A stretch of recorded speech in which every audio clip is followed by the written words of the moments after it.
गीता अध्याय 15 के श्लोक 16-17 में 3 प्रभु बताए हैं। ये 3 प्रभु कौन हैं? किस प्रभु की शरण में जाने के पश्चात जन्म और मरण समाप्त हो सकता है? 3 प्रभुओं में सबसे उत्तम परमात्मा कौन है? कैसा है? उसका क्या नाम है?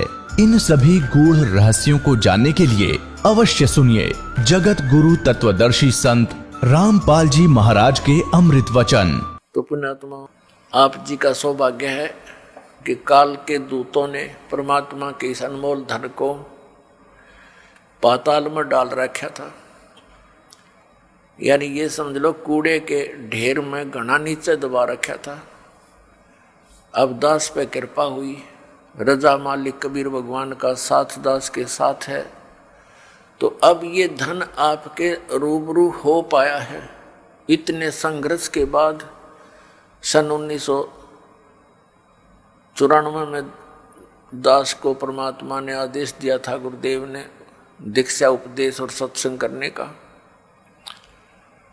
और आज सन 2012 हो गया, लगभग 18 वर्ष हो गए संघर्ष करते ने।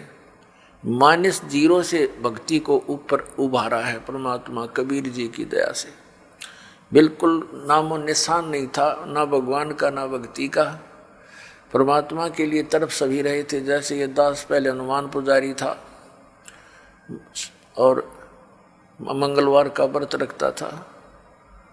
सालासर एक मंदिर है हनुमान जी का, और उसमें इसी बूढ़ी सी मूर्ति रख रखी है। ये भगवान, अब हंसी आती है अपने कर्मों पे।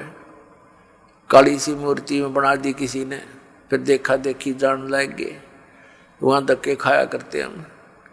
बता, काल ने ऐसा जुल्म करवा रखा है। तत्व ज्ञान का तो नामो निशान मिटा दिया और कोरी बकवास समाज में बरवा दी झूठे गुरुओं द्वारा। तो पुण्यात्माओं, या मेर हुई भगवान की। कहीं आप देखा करते 4 ईंटें लगा रखी हैं, उस पर कुत्ते मुत्ते वहीं बैठे, वहाँ हम माथा टेकने जाएं और तेरा गजब भैया। कोई वहाँ से सारा दिन रो कर मर जाए, कोई नो कहने वाला नहीं क्यों रो रहा है पत्थर के आगे। तो इसलिए वक्त गुरु की आवश्यकता होती है, और उसके ज्ञान के आधार से भक्ति साधना करने से कल्याण हो जाता है। अब ये कितनी बुराई बढ़ गई शराब मांस तंबाकू की, और इसको विकास मानते हैं हम कि बड़ी बड़ी कोठी हो, कार हो, और गुटी सुटी लावें, और फिर विवाह के अंदर एक अलग से ड्रामा रच दे। पुण्यात्माओं, ये भक्ति मार्ग में नहीं चलेगा। ठीक है, संसार भक्ति नहीं करता, वो कुछ करो, वो तो इस विद्यालय के वो विद्यार्थी ही नहीं है। ये विद्यार्थियों के लिए लागू है कि ना बीड़ी पीवे, ना तम्बाकू प्रयोग करे किसी भी तरीके से, ना मांस खावे और ना शराब प्रयोग करे, और न ही ये ड्रामेबाजी करे, ना जन्मदिन मनाना, ना कोई ऐसे ब्याह के अंदर बकवाद करनी। सिंपल ब्याह करो बच्चों। अब भगत बन कर देखो कितना आनंद आएगा। देखो लोग दिखावा ड्रामा कितना कर ले, इसका अंत नहीं। शुरुआत हमने देखी, किसी ने 1100 रुपये दान के दे दिए, सारा गांव में चर्चा हुआ करती। फिर 2100 दे दिए एक ने, वो फेल हो गया। फिर एक ने 5100 दे दिए, वो फिर 21 वाला फेल हो गया। फिर एक ने 11,000 दे दिए अपनी लड़की के दान में, और एक मोटरसाइकिल दे दी, फिर कार दे दी। तो ये एक बकवाद है बेमतलब की। बच्चे को परमात्मा से जोड़ दिया जाए, परमात्मा का नाम लेकर, और ये राम नाम का दहेज बेटी ने दे दे, ये सदा साथ देगा। एक टाइम हमने कुछ दे भी दिया बच्चे को, क्या कितने दिन उससे वो गुजारा कर सकती है? और फिर गरीब की बेटी अमीर की बेटी को देखकर मायूस हो जाती है, उसको ना जाने कितना दुख होता है। तो इस तरह की ये बकवादें हमने समाज से खत्म करनी पड़ेंगी। खासकर भगत समाज को तो इसमें अग्रसर होना ही पड़ेगा। इस दास के संघर्ष में आपने सहयोग देना पड़ेगा। ये बिल्कुल गलत है, भक्ति बाधक है। जिसके 2-3 लड़की हो जाती, नींद आराम हो जाती है उस माता पिता की, और लड़की इसी कारण से हमारे लिए बोझ बन गई। एक गौ जैसी आत्मा होती है बेटी की। हमने खूब देखा है, बेटा और बेटी रोटी खा रही है, माता पिता कोई बोलता है बेटे को एक वो काम कर, वैसे भी कहा ये काम करिए, बेटा तो कहेगा को नहीं करता, और बेटी रोटी खा रही होगी, नहीं खाना छोड़कर उठ कर चल पड़ेगी, उस काम को करके आओगी। अब ये हमें बोझ क्यों बनाई? अपने ड्रामाबाजी से, अपनी बकवादों से, दहेज के कारण। तो इस प्रकार हमने इस हर तरह की जो बुराई हमारे समाज में घर कर गई, इसको भी आपने बहुत गहराई से सोच के, एक मर्यादा मार के उद्देश्य से नहीं कि मैंने कह दिया आपने शुरू कर दिया, नहीं। ये नियम ना समझना, ये आवश्यकता समझना, इस भक्ति मार्ग में बाधक समझना, इन नियमों को तोड़ देना। तो इस प्रकार से हम भक्ति हमारी अधिक होएगी। फिर अपुण्यात्मा हमने परमात्मा पाने के लिए जो भी कुछ आदेश होता है गुरु जी का, वो करना ही चाहिए, क्योंकि गुरुदेव को मालूम होता है, वो मास्टर होता है इस मार्ग का। और विद्यार्थी, और जैसे डॉक्टर के पास जाता है मरीज, तो सही डॉक्टर होगा तो वो काटे की बात करा करे और सही दवाई देगा, उसमें जो भी मर्यादा यानी परहेज बताए जा, तो उस रोगी को आजीवन करने पड़ते हैं, तभी वो सफल होता है, रोग नाश होता है। तो हमारे जन्म मृत्यु का दीर्घ रोग लगा हुआ है, इसका नाश इस दास के बताए मार्ग से होगा। दास वही मार्ग बता रहा है जो परमात्मा ने स्वयं आकर के बताया था। ये गॉड गिवन है, ये किसी की लोक वेद नहीं है, किसी आम व्यक्ति का बताया हुआ ज्ञान नहीं। और यही प्रमाण हमारे सदग्रंथों में है, जिन सदग्रंथों को हम सिरोधार्य मानते रहे। तो फिर भक्ति में देर नहीं लगेगी, आपको विश्वास होने में देरी हो रही है, और कि ये दास जो भक्ति बता रहा है वो सही है, श्रेष्ठ है, शास्त्र अनुकूल है। ये प्रमाण करने के लिए कि ये भक्ति सही है, और परमेश्वर परम पूज्य कबीर जी हैं जो जुल्हा रूप में, धानक रूप में बनारस में आए थे, ये प्रमाणित करने के लिए ये ढेर सारे आपको प्रमाण दिखाने पड़ते हैं। और कुछ दिनों के बाद फिर ये आवश्यकता नहीं पड़ेगी इन प्रमाणों की, क्योंकि आप एक दूसरे को बताओगे कि ऐसा है, फिर ये एकदम सबको स्वीकार्य हो जाएगा। अभी तक तो किसी ने देखे नहीं, खोल के वेद देखी ना, गीता पढ़ी थी, समझी नहीं गीता जी में क्या लिखा है, पुराणों में क्या लिखा है, हम पढ़ते थे लेकिन समझ नहीं सके। अब हम समझन जोगे हो गए, अरीब खूब देखेंगे, कति दृढ़ होकर कहेंगे कि सचमुच कबीर इज गॉड, कबीर परमात्मा है, और यही भक्ति सही है, यही मंत्र श्रेष्ठ है, और सब बकवाद है। तो फिर आपसे सुनकर अन्य व्यक्ति भी इस बात पर विचार करेंगे, और कोई प्रमाणित कराना चाहेगा तो सदग्रंथ हमारे पास है, आप खुद भी उनका विश्वास दृढ़ करोगे। तो इस प्रकार ये पूरे विश्व में मालिक आदेश है, उनका निर्धारित समय है कि अब ये पूरे समय में, पूरे विश्व में एक ही भगवान रहेगा, एक ही ज्ञान रहेगा, और भक्ति विधि उस भगवान की एक है ही, वो अलग हो ही नहीं सकती। जैसे आम के पेड़ को, पौधे को बीजने के लिए आम का ही बीज प्रयोग करना पड़ेगा, दूसरा बीज आम का हो ही नहीं सकता। तो परमात्मा पाने के लिए जो मंत्र है, इनके अतिरिक्त कोई साधना है ही नहीं। बाकी तो बबूल के बीज अलग हैं, अन्य साधनाएं जो सिद्धियां प्राप्त करने की हैं वो अलग वस्तु है, उसकी हमें जरूरत नहीं। तो पुण्यात्मा, सबसे पहले हमने गुरु की आवश्यकता होती है। गुरु बिन माला फेरते, गुरु बिन देते दान, गुरु बिन दोनों निष्फल हैं, चाहे पूछो वेद पुराण। गुरु बड़े गोविंद से मन में देख विचार, हरि सुमरे वो रह गए, गुरु सुमरे होवे पार। गुरु बड़े गोविंद से मन में देख विचार। अब परमात्मा कहते हैं गुरु गोविंद दोनों खड़े, काके लागू पाए, बलिहारी गुरु अपना, जिन गोविंद दियो मिलोय। 7 द्वीप 9 खंड में गुरु से बड़ा ना कोई, करता करे न कर सके, गुरु करे सो होवे। सतगुरु के उपदेश का लाया एक विचार, जय सतगुरु मिलते नहीं, जाते नरक द्वार। नरक द्वार में दूत सब करते खेचा तान, उनसे कभू ना छूटते, फिर फिरते चारों खानी।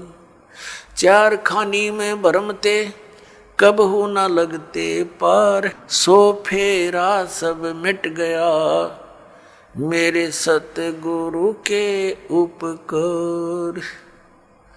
7 समुद्र की मसी करूं, लेखनी करूं बन राय, धरती का कागज करूं, गुरु गुण लिख्यो न जाए। गुरु गोविंद कर जानियो, रहियो शब्द समाए, मिले जब दंडवत बंदगी, नहीं पल पल ध्यान लगावे।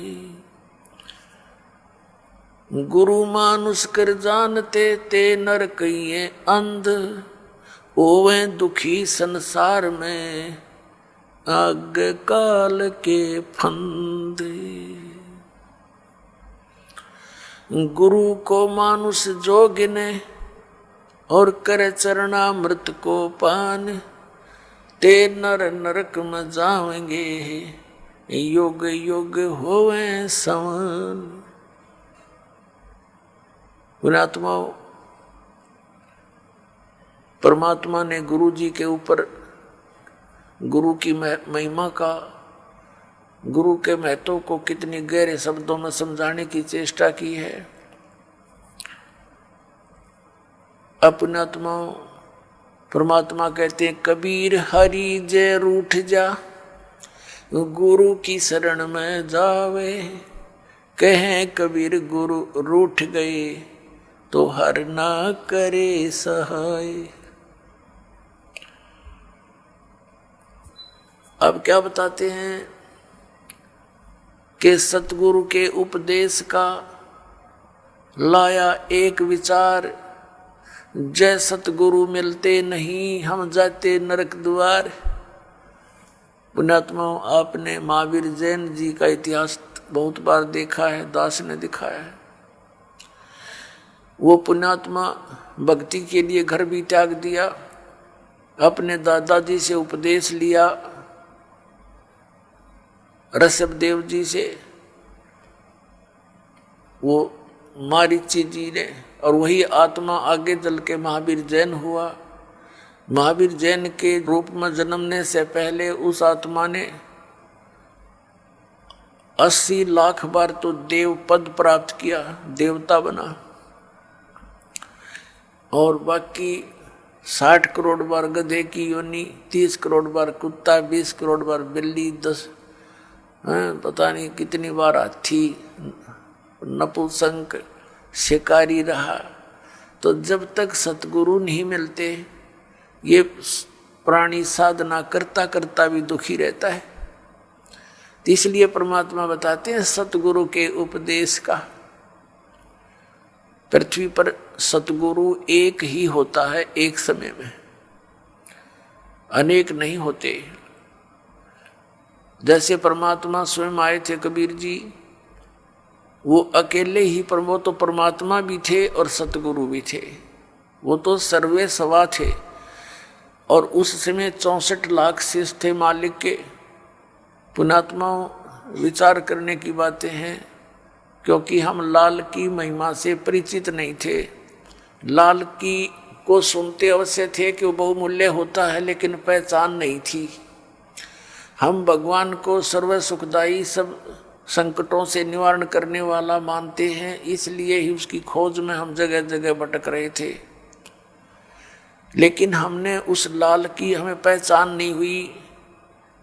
उन स्वार्थी लोगों ने कौड़ी को हमें लाल बताकर हमारे को दे दिया। हम उन कौड़ियों को लाल समझकर गठड़ी बांधे फिरे थे। अब दास को पता चला, परख हुई, लाल और लालड़ी को परख करने की बुद्धि दी भगवान ने, और वही दास ने आपके साथ कर दी। आपको भी लाल परखने योग्य ज्ञान दे दिया। तो पहले हम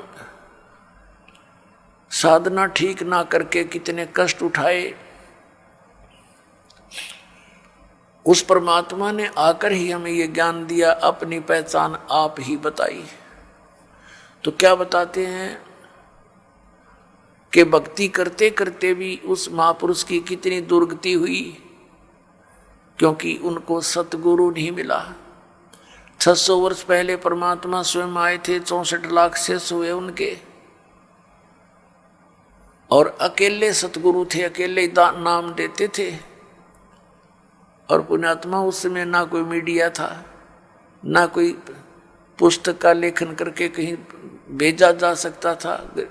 आदरणीय धर्मदास साहिब जी ने कबीर साहब की वाणी लिपिबद्ध करके रख ली थी, लेकिन उसको बार बार इतनी को हाथ से लिखने में तो 10 साल फिर लग जाए उसको। तो ऐसे जैसे आजकल परमात्मा ने दया बख्शी है, अक्षर ज्ञान दिया, पेपर दे दिया, इस पर पुस्तक परमात्मा की महिमा लिखकर हमने आपको भेज दी, पुस्तकें बना बना कर।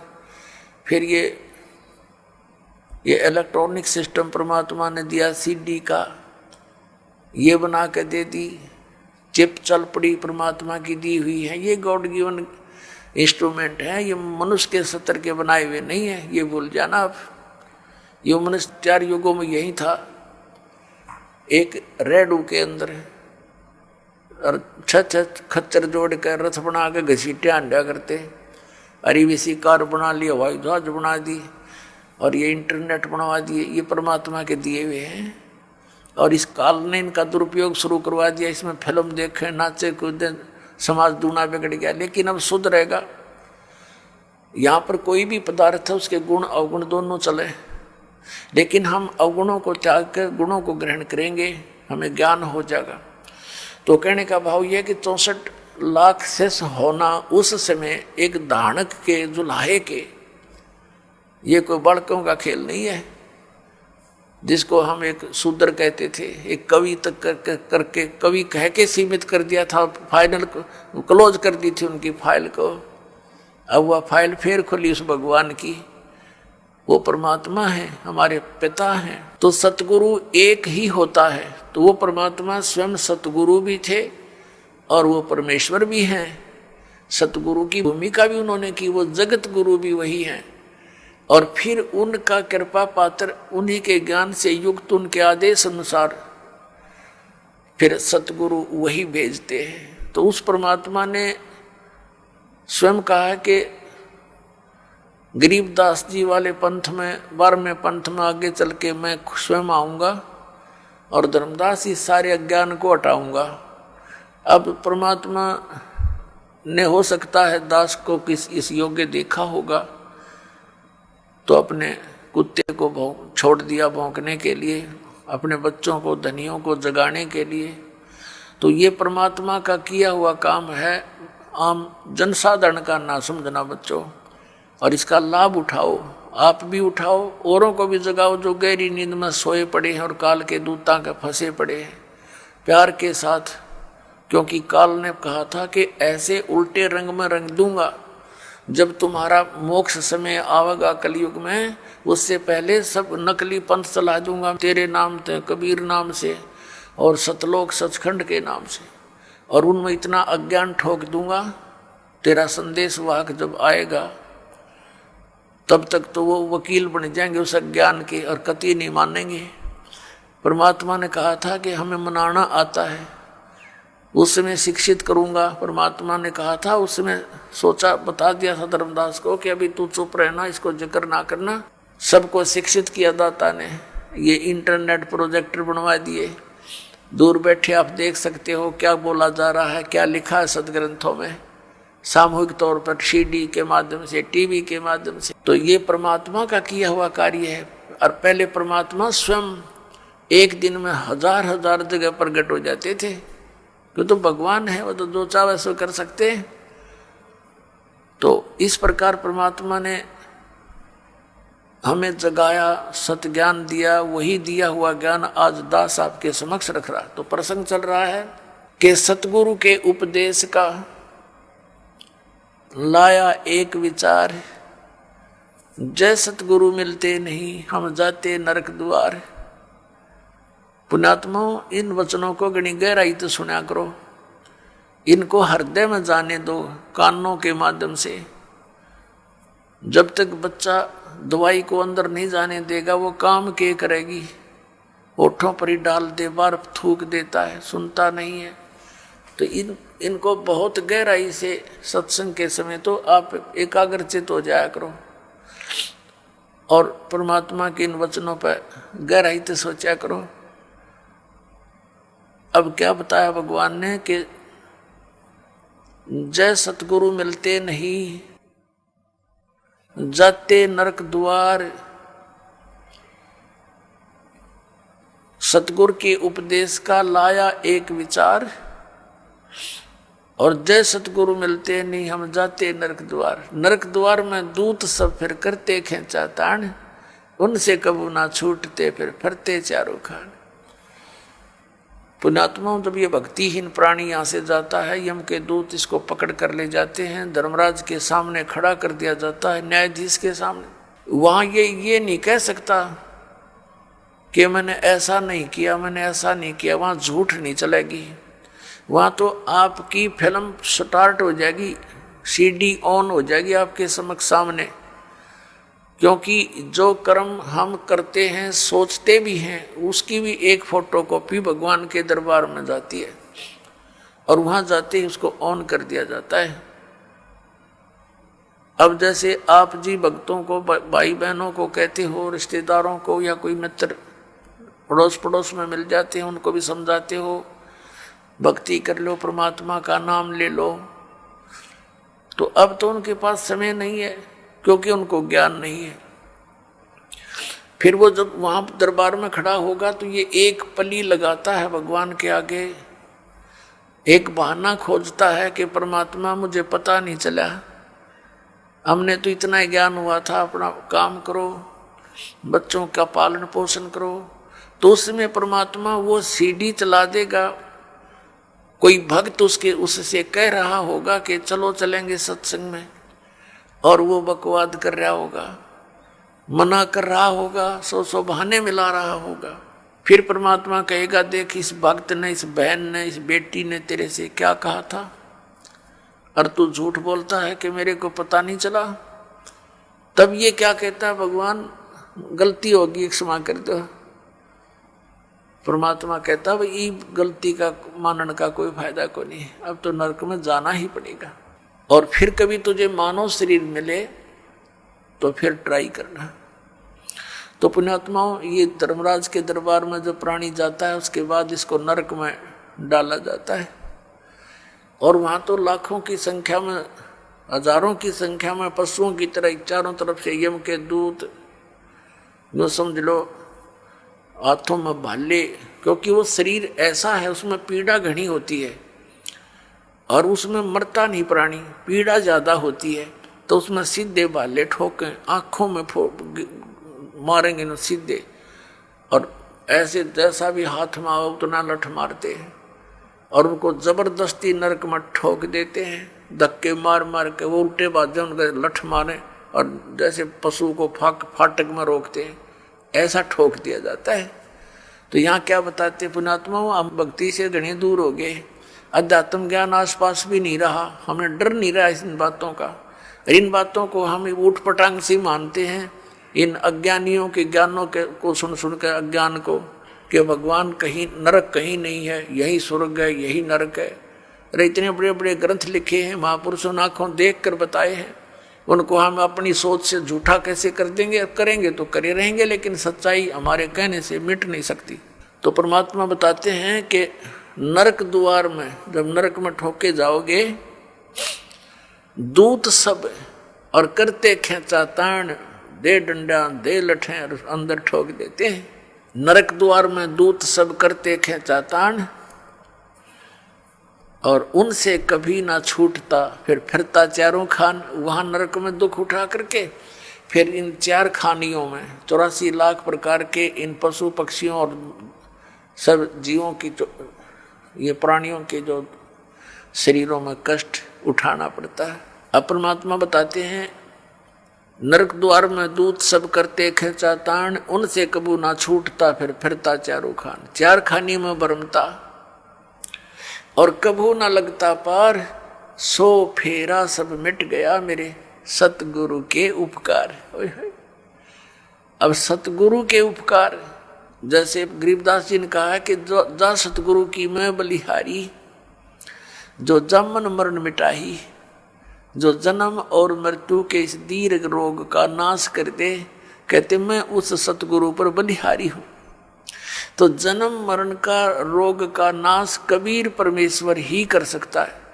और कबीर परमेश्वर जिस भी अपनी आत्मा को दास को यहाँ भेजता है अपना सामर्थ्य देकर, तो यह उसके द्वारा परमात्मा ही करवाता है। अन्य ना तो किसी भगवान की भक्ति से ये जन्म मरण का रोग नाश हो सकता। यदि हम श्री राम श्री कृष्ण अर्थात विष्णु जी इनकी पूजा करके चाहें कि हमारा जन्म मरण का रोग कटे, ये नाशवान इनकी जन्म मृत्यु स्वयं होती है। ऐसे ही शंकर जी की जन्म मृत्यु होती है, ब्रह्मा जी की जन्म मृत्यु होती है। इनका पिता है सरपुरुष जिसको काल रूपी ब्रह्म भी कहते हैं।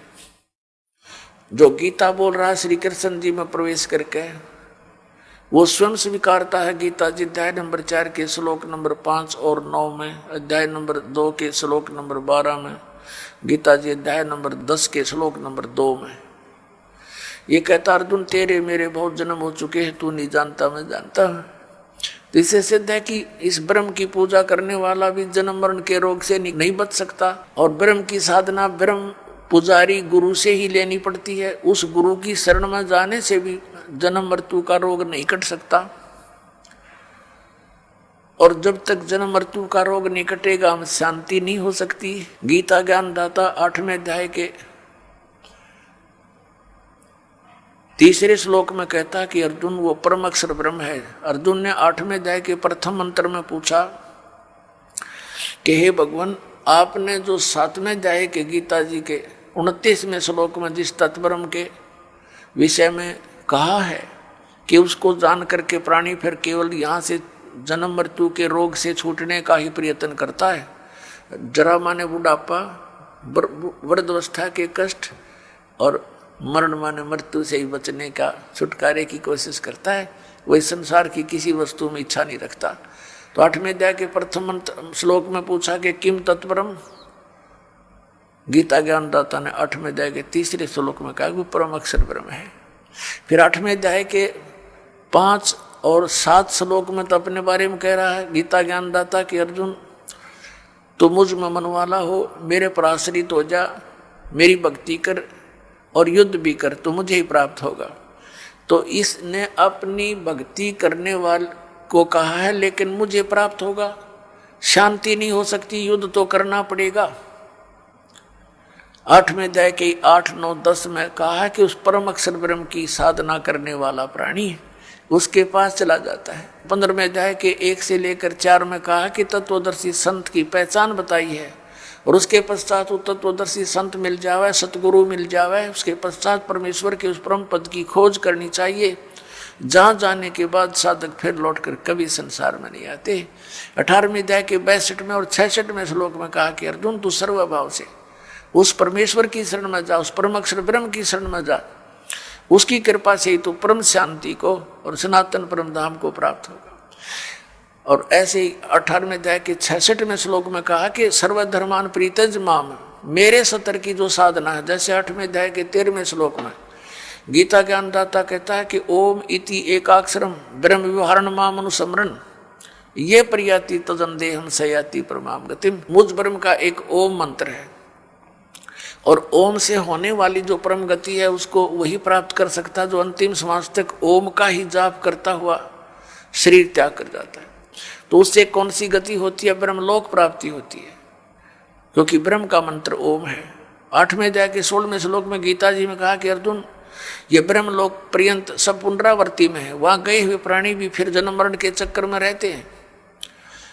और उस परम अक्षर ब्रह्म की भक्ति के लिए 17वें अध्याय के 23वें श्लोक में गीता जी में कहा कि ओम तत्सत इति निर्देश ब्रह्मण त्रिवेद समर्थ है, ब्राह्मणा तेन वेदा च यगा विहिता पुरा। सच्चिदानंद घन ब्रह्म के पाने की 3 मंत्र का निर्देश है। ओम तत्सत, ओम ये ब्रह्म का है, तत् ये अक्षर पुरुष का है। गीता जी अध्याय नंबर 15 के श्लोक नंबर 16 और 17 में 3 पुरुष हैं, एक सर पुरुष, एक अक्षर पुरुष, एक परम अक्षर पुरुष। जो परम अक्षर पुरुष है वो सबसे श्रेष्ठ है और वही वास्तव में अविनाशी है। अन्य सर पुरुष और अक्षर पुरुष को नाशवान कहा है और उसके उनके लोकों में जितने प्राणी हैं वो भी नाशवान है। तो उनकी भक्ति से तो मोक्ष हो ही नहीं सकता। अब श्रीमद् भगवद गीता अध्याय नंबर 17 के श्लोक नंबर 23 में ओम तो ब्रह्म का जाप सर पुरुष का और तत् ये सांकेतिक है, ये अक्षर पुरुष का, और जो सत शब्द है वो भी सांकेतिक है। इसको सार नाम भी कहते हैं, इसको आदि नाम भी कहते हैं, वो है परम अक्षर ब्रह्म का। तो इन तीनों मंत्रों की मजदूरी से, इन तीनों मंत्रों की साधना से हम भगवान प्राप्त कर सकते हैं, उस मोक्ष सफल प्राप्त कर सकते हैं, वो सुख प्राप्त कर सकते हैं जिसके विषय में वर्णन किया गया है। अब जैसे हम हैंडपंप लगाते हैं तो हैंडपंप में हम बोकी मारते हैं, तो ये बोकी और हैंडपंप ये हमारा उपास्य नहीं है, लेकिन इस तरीके बिना वो उपास्य वस्तु नहीं मिल सकती है, वांछित वस्तु नहीं मिल सकती, जल नहीं मिल सकता। तो ये पूजा नहीं कर रहे हम तो वो साधन अपनाया है जिससे वो जल मिल जाए। तो ये जो मंत्र हैं ओमकार, ये दूसरे 2 सांकेतिक हैं, ये कोई हम पूजा नहीं कर रहे, हम उस अपनी वांछित वस्तु के पाने के लिए साधन अपनाए हैं, ये साधनाएं हैं। तो ये साधना है उस परम अक्षर ब्रह्म के पाने की। जैसे सतनाम का 2 अक्षर का मंत्र है, एक ओम एक तत्। जैसे आदरणीय नानक साहिब जी की जन्म साखी के अंदर समुद्र की साखी में ये प्रमाण है उन 2 अक्षर के मंत्र का। दास अभी बोल के नहीं बताएगा। तो इन दोनों मंत्रों का जाप किया जाता श्वास उश्वास से। जैसे हमने जल निकालना जल, तो उसके लिए हैंडपंप लगाएंगे, तो पहले बोकी मारेंगे, मिट्टी बाहर फेंकेंगे, बोकी मारेंगे, फिर बाहर निकालेंगे और पाइप नीचे छोड़ देंगे। यो काम है समझो सतनाम का। 2 अक्षर की बोकी चलेगी श्वास उश्वास से। अब ये सतनाम, ये बोकी ने अपना काम कर दिया, जल तक पहुंचा दिया, लेकिन बाहर जल नहीं प्राप्त हुआ। उसके लिए एक और आइटम लगाना पड़ा है, हैंड पंप, ऊपर मशीन बोलते हैं उसको, और फिर उसकी पूजा करनी है, उसको भी ऐसे हिलाना है, प्रैक्टिस करनी है, जब वो जल निकलता है। तो ऐसे ही केवल सतनाम प्राप्ति से भी मोक्ष नहीं, सार नाम नहीं मिलाता है, वो जल मिले नहीं। सार नाम समझो हैंडपंप का ऊपर का वो मशीन है। तो ये मशीन उसी समय लगी हुई सक्सेस होगी जब वो पाइप पूरी जल तक पहुंच चुकी होगी। बीच में अगर कोई कहे हैंडपंप लगा दे, मशीन फिट कर दे, मिस्त्री कभी नहीं करेगा। तो ये दास आपको ये सब व्यवस्था बता रहा है, ये आपने करनी है, मजदूरी करनी है इसकी। और जब सारनाम का समय आएगा, आपकी पाइप पहुंच जाएगी जल तक के आसपास, तो फिर हैंडपंप यानी सारनाम आपको दिया जाए। तो इस प्रकार हम इस ओम, उस परम अक्षर ब्रह्म के पाने का ओम तत्सत, ये 3 मंत्र का जाप है। ओम ये ब्रह्म का है, तत् ये अक्षर पुरुष का है, उसको परब्रह्म भी बोलते हैं, और सत ये परम अक्षर ब्रह्म का, इसको पार ब्रह्म कहते हैं। पार ब्रह्म, एक पर ब्रह्म एक पार ब्रह्म। ब्रह्म तो ये सरपुरुष है, ये काल भगवान 21 ब्रह्मांड का स्वामी। अक्षर पुरुष इसको पर ब्रह्म कहते हैं, ब्रह्म से नेक्स्ट भगवान, पर यानी दूसरा। और इससे ऊपर पार ब्रह्म माने सबसे परले पार का, सबसे ऊपर वाला, वो पार ब्रह्म होता है। जैसे आप संतों की वाणी में पार ब्रह्म शब्द सुनते हो, वो पर ब्रह्म के लिए नहीं है। वो पार ब्रह्म यानी उस सत्य पुरुष के तरफ संकेत है, परम अक्षर ब्रह्म की तरफ संकेत है। तो जैसे तो उस परमात्मा के पाने का फिर 3 मंत्र का जाप है, ओम तत्सत। तो इस प्रकार हम उस परमात्मा को पाएंगे। कैसे पाएंगे? गीता जी अध्याय नंबर 18 के श्लोक नंबर 66 में कहा है, इस गीता ज्ञानदाता ब्रह्म ने सर्वधर्मान परित्यज माम एकम शरणम व्रज अहम तवा सर्व पापेभ्यो मोक्षामि मा शुच। ये क्या कहता है कि मेरे सत्तर की जितनी पूजाएं हैं वो मुझ में छोड़ दे,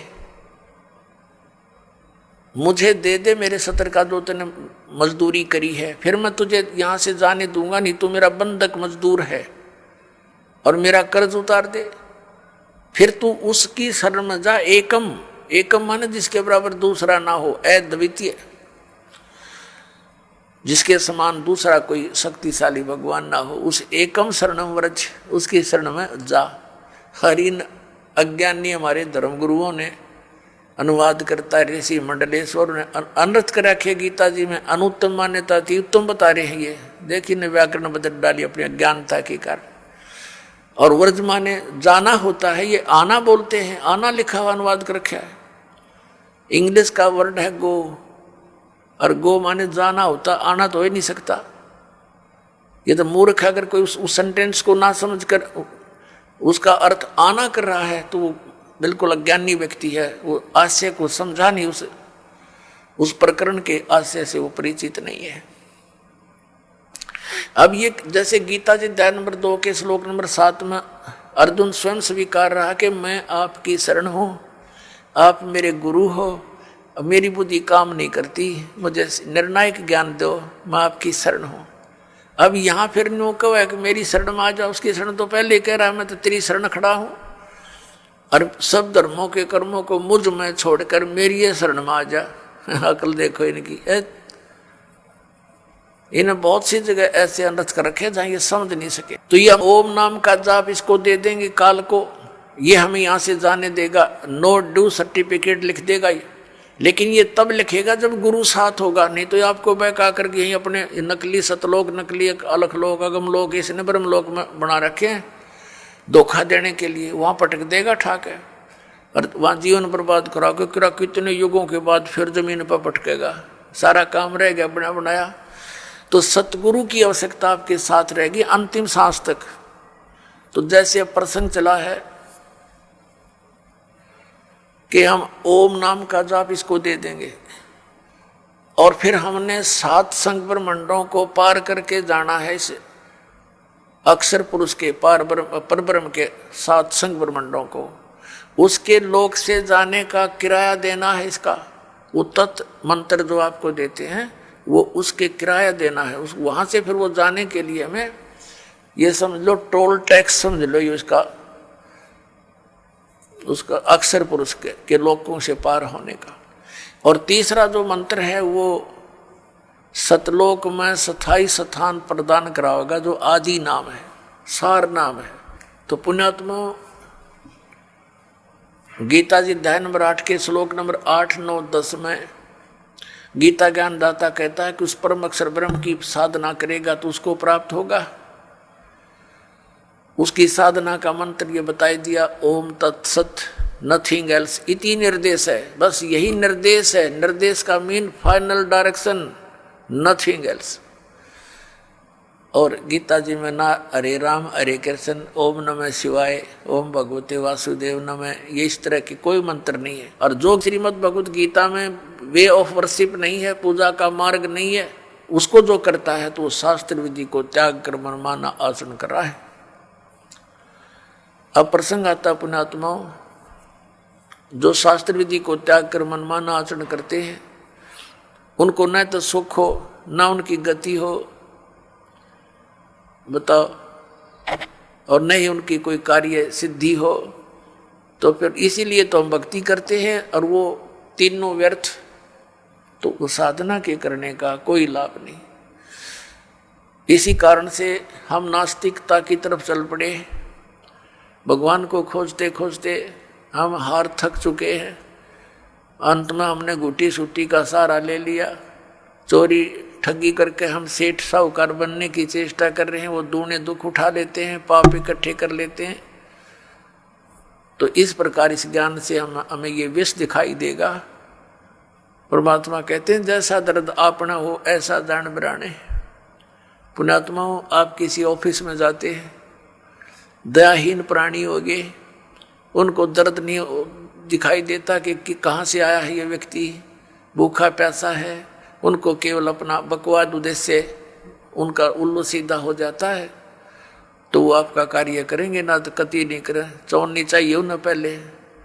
अब दास जब नौकरी लगा 1977 में, तो उसमें कोई एक आध अधिकारी के ऊपर उंगली टिका करती कि वो भ्रष्ट है, बाकी सब ठीक थे।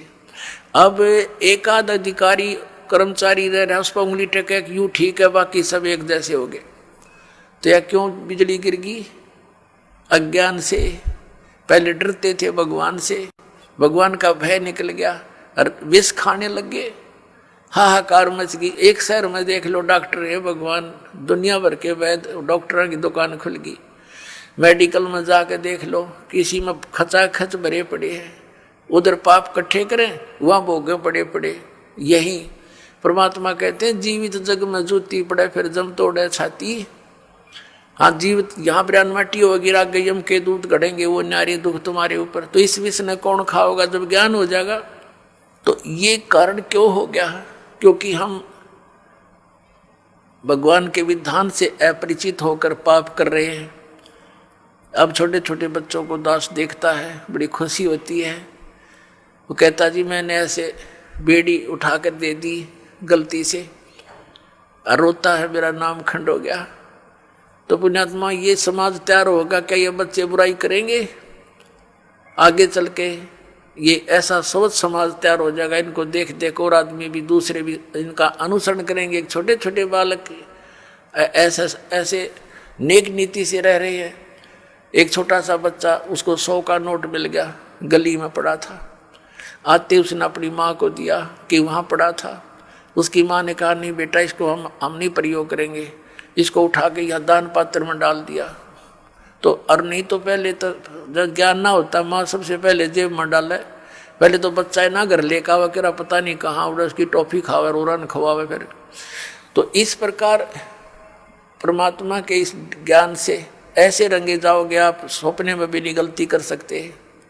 और माया की आवश्यकता होगी तो भगवान दूर नहीं, ये सत्य